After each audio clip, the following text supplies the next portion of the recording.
madami po siya mga damo-damo mga Grabe, sobrang ano to. Pwede siyang lagyan dyan ng bahay. Pag ganun mo siya. Mura na to, be?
Hi, OMG RRR. Nakahingal. Nakadating din kami dito sa aming fish pond at ngayon po ay nakikita nyo naman po mga kalab na dito kami sa fish pond dahil mga kalab, ito na po ang ewan ko kung nirequest ba ito ng lahat pero sabihin na natin madami ang nag-request kahit nga walang nag-request mga kablo, so sabihin na lang natin. So ngayon po mga kalab ay i-fish pond tour namin kayo sa bagong fish pond namin ngayon ni Francis at I know sa dinami-dami din ng mga, syempre, sabihin na natin nag-aabang sa fish pond life namin ni Francis. So kami mga kalab, proud kami na ipapakita namin ito sa inyo kung anong meron dito sa fish pond. Yes, kung ano po yung inalagaan namin sa fish pond. So ngayon po mga kalab ay hapon na mga kalab. So ngayon po, wag na nating patagalin ito, yung ating pag-fish pond tour dito sa ating fish pond. Yes.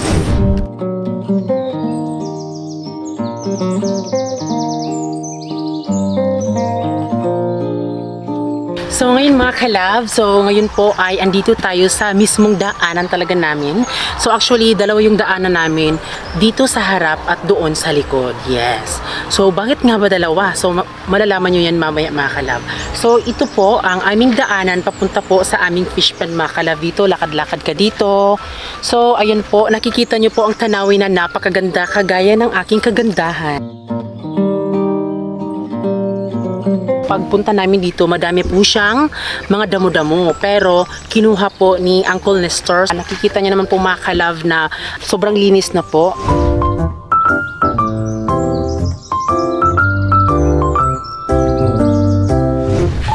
At syempre mga kalab, ang fish pond namin ay meron pong 1.2 hectares po mga kalab.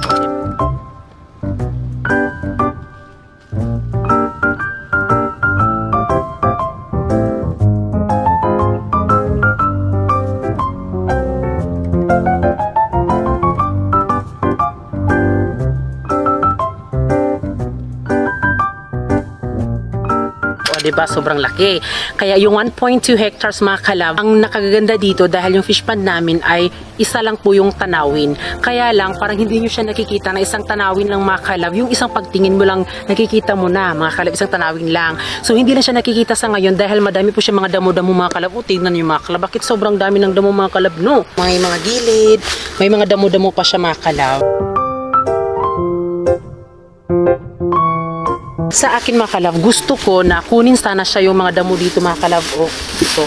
Pero mas maganda siya mga kalab na hindi na lang siya kukunin bino. Oo, para hindi makawala yung mga crabs. Oo, para magtago na lang yung mga crabs dito mga kalab. Kunwari, curfew na nila. Diba? Kung may nakikita kayong mga damo-damo dyan or mga gubat, mga puno. So, yan po ay mga nipa. Tapos, meron din pong bakhaw. So, ngayon mga kalab ay andito na tayo sa gitna talaga ng ating fish pond at sa daanan mga kalab. At ayun po yung ating pamerta. Pero bago tayo pupunta dyan, ay ipapakita muna namin sa inyo kung bakit may bambulay. So, ano nga ba ang purpose nito? Ginawa ito mga kalab para dito ka magpakain po ng isda. Pero nakadepende po yan sa inyo kung paano nyo po siya papakainin. Pero dito sa amin mga kalab ay ganito po yung paglagay. So pupukpukin mo lang tapos iganon mo yung pagkain mga kalab ng isda. So makikita mo na talaga. Kaya ito po yung aming bambulay mga kalab para pakain. Pero siguro ewan ko temporary lang siguro to parang kukunin lang talaga namin. Kasi gusto namin ni Francis na gagawa kami ng bambulay dyan mga kalab papunta doon. At tignan nyo po ang tanawin dyan mga kalab, o diba? Sa bandang dyan sa harapan, talagang malaki talaga siya mga kalab. At ayun po yung mga damo. At ayun po yung daanan namin doon. Ayan. So sobrang lawak talaga mga kalab dahil meron po siyang 1.2 hectares mga kalab ang aming fish pond. So tignan nyo po yung mga isda mga kalab, bangus.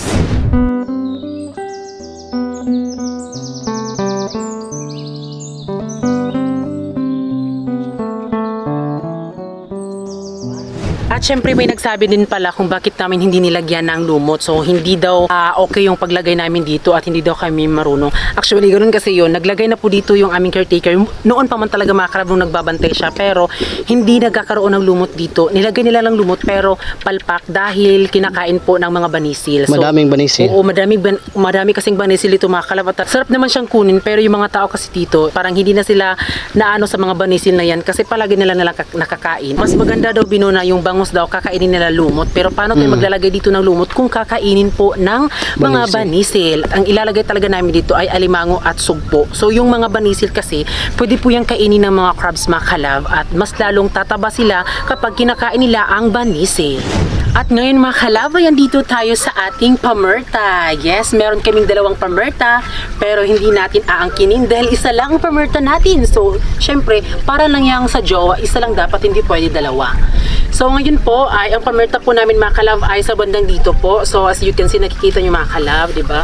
Iba po yung pamerta dito mga kalab. Talagang namamangha ako sa kanilang pamerta mga kalab kasi tignan nyo mga kalab. Nagway siya mga kalab. Tignan nyo sa bandang dito mga kalab.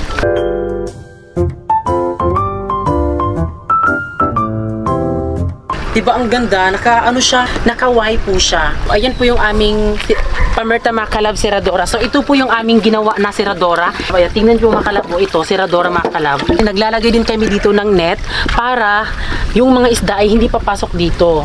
At kaya lang po may seradora mga kalab para hindi po makapasok yung mga basura mga kalab kung gusto pumasok, diba, pag malaki yung tubig mga kalab. Ito din dike namin mga kalab. So mahalaga talaga mga kalab at importante talaga na kapag nasa pamerta ka, dapat malaki talaga yung dike talaga dito sa pamerta mga kalab kasi dito nagsisimula na pumapasok ang tubig mga kalab, yung tubig at langis, yun po. Tignan nyo po, meron pong isang bambulay dito sa amin mga kalab. So dito kami nagpapakain mga kalab, parang medyo na-excite kasi kapag nahulog ka mga kalab, eh papunta ka talaga sa tubig. Okay lang mahulog mga kalab, basta walang sabaling tao mga kalab, no? Kaya ito po, pupupukin, ayan. So sa bandang dyan mga kalab ay talagang dito sa part talaga mga kalab, pinapakain namin yung isda mga kalab para mapakain talaga ng maayos. At sa bandang dito naman mga kalab, ito na talaga yung aming harapan mga kalab, no? So ayun po, makikita nyo po, napakalawak po ng ating fish pond. Malaki po yan. Sa harapan to siya mga kalab. So ayun po yung ilog.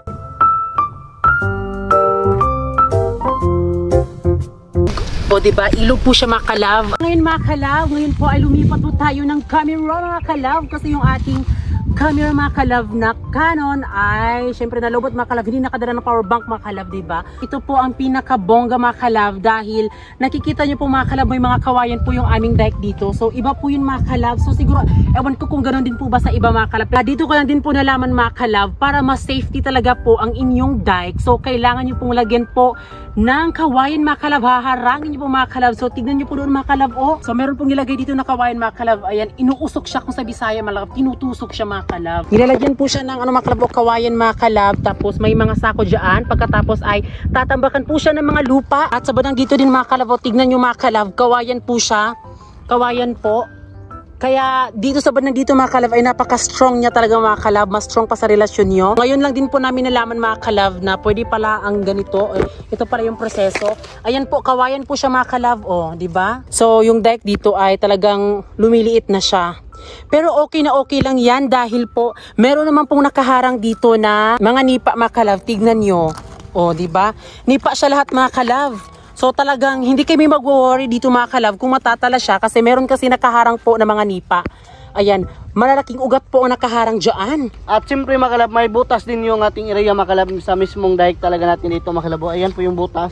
Kasi kagabi nagro-robing po ako dito, may lumabas na tubig po galing sa ilog. Dito pumapasok sa ating area sa mismo talaga. Kaya pala medyo maliit lang po yung tubig dito mga kalab o sa banda dito sa amin mga kalab. Tignan nyo. Medyo lumiliit talaga siya mga kalab. Hindi siya gaya nung una na parang medyo malalim siya. Ngayon mababaw na po siya. So sa bandang dito naman mga kalab ay medyo maliit yung dike. Pero pagdating naman po dyan mga kalab ay matibay at malaki dahil nilagyan din po ng kawayan na may sako at lupa.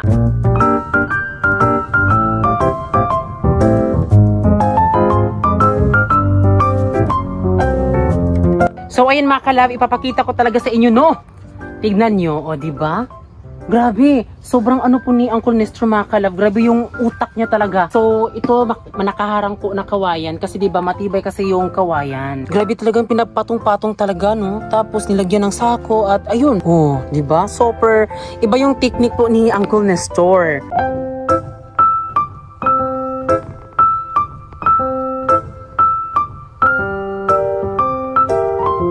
At syempre, ang gagawin mo, B? Patanasan ko yung may mga butas mismo talaga sa ating area para hindi na makapasok yung tubig sa ilog. Kasi mamayang gabi may tubig na malaki, 170 po. Andito na tayo sa mismong gitna talaga. At alam nyo mga kalab, ang plano talaga namin dito ni Francis ay magbubukod kami ng bahay kubo. Ayan, diba? So, kami nalilito kami kung saan banda kami maglalagay ng bahay kubo. Dahil, medyo ang dike kasi mga kalab ay doon lang kasi yung malaki mga kalab sa may pamerta. So, ang plano namin ni Francis ay sa gitna kami maglalagay po ng bahay kubo. Bakit nga ba sa gitna mga kalab? Ay, Diyos ko. So, kaya kami sa gitna maglalagay ng bahay kubo. Syempre, para isa lang po ang tanawin mga kalab kapag tinitingnan natin yung ating pamerta kung meron bang tao dyan. So, nakikita natin dyan at sa bandang doon din mga kalab sa may gilid, nakikita din po natin kung meron nga bang tao na pumupunta dyan. Ang sa bandang gilid mga kalab at syempre doon sa ating pamerta. Ayun po yung pamerta namin at ayun po si Francis. Nagsisimula na si Francis na anuhin yung ating ano. Ayan, oh my God, yung camera. OMG, RRR, wait lang.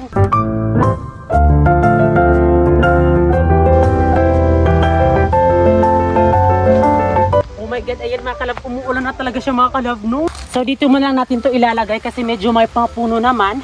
Hindi kami nakadala ng payong. Ayan, hindi pa tayo tapos mag-tour sa fish pond pero umuulan na talaga mga kalab, no? Diyos ko, bakla na naman ang may kasalanan nito. Pwede bang tumboy na naman? Bakit palagi na lang kami ang napapasangin lang nito? Ay! So si Francis po ay andun po siya mga kalab. Ayan, nagtatalas po siya.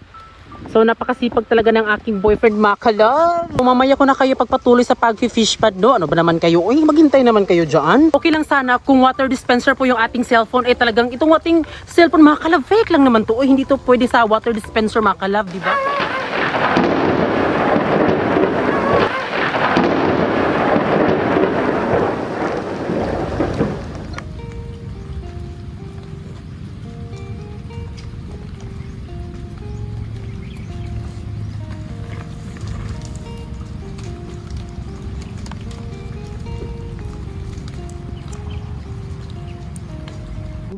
Patak na naman ang ulan, ano ang aming gagawin? Mga vlogger di makapag-shoot, sana'y umalis na ang ulan.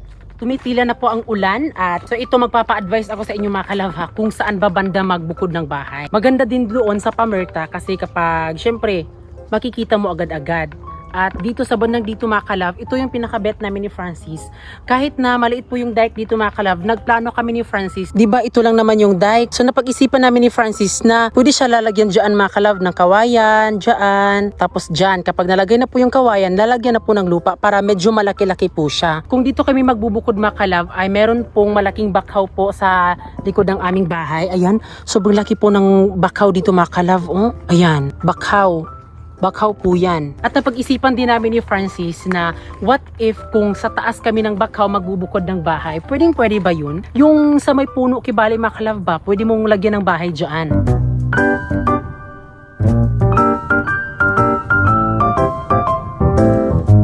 Ayan o, pwede siyang lagyan dyan ng bahay, ipaganon mo siya, para dyan yung bahay mo makalav. Okay ba siya? Ayan, parang pwede din siya lagyan ng bahay no, sa bakhaw, sa itaas ng puno, para mas bongga din at syempre mas unique no. So yung bahay namin ilalagay namin dito hindi naman siya gaanong kalakihan.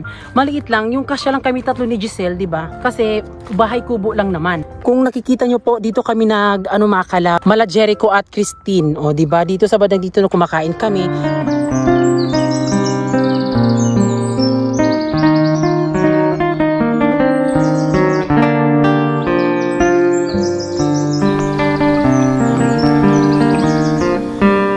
Malaki naman po ang dike sa bandang dito mga kalab. Ayan, dahil nilagyan po siya ng kawayan. O, di ba? Kawayan po siya mga kalab. I-try nyo po ito kung may fish pond po kayo. Nilagyan po siya ng mga kawayan. Talagang sobrang safe po kahit mag-bagyo man, mag-high tide. O, ayan, di ba? Ganda.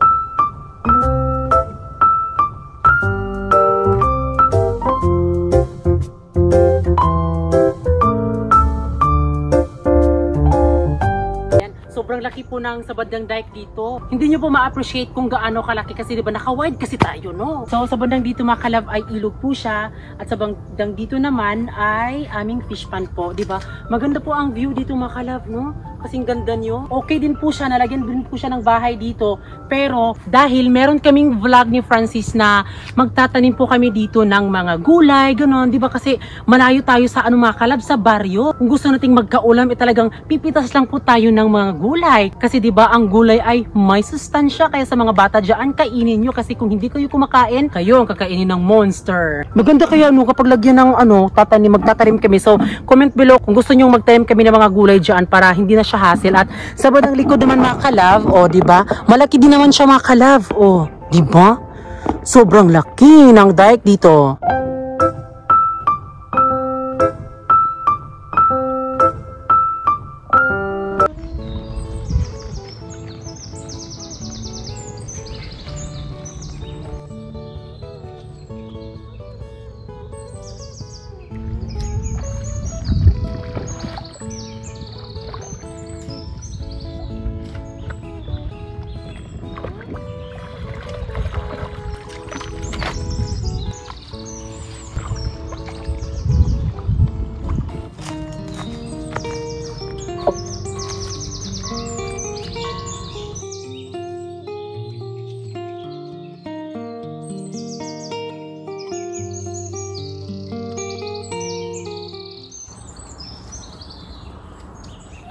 Sa bandang dito naman, sa gilid pa din ito.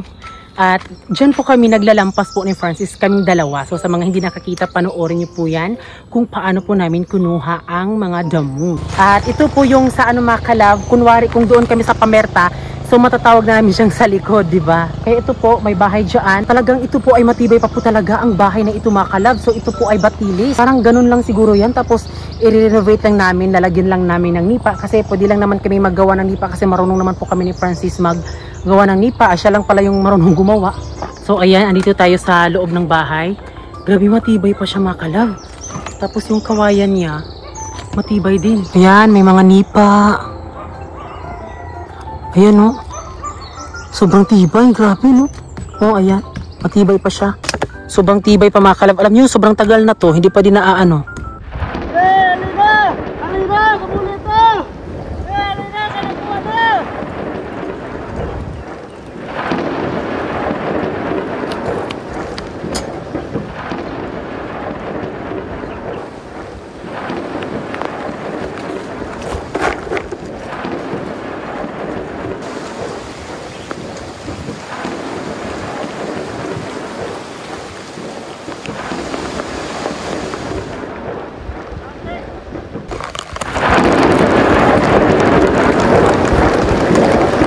So ayan mga kalab, ngayon po ay naulanan na po kami dito.